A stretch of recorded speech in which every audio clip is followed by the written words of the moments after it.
ang tao ngayon ang sakit, kung ano-anong mga sakit associated with obesity.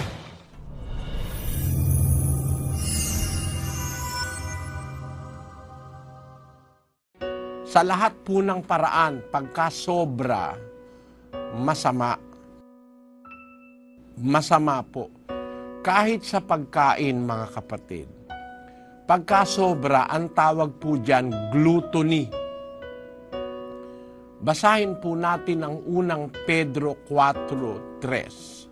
Sapagkat sukat na ang nakaraang panahon upang gawin ang hangad ng mga hintil at lumakad sa kalibugan, sa mga masamang pita, sa mga paglalasing, sa mga kalayawan, sa mga kayamuan, at sa kasuklam-suklam na pagsamba sa mga Diyos-Diyosan.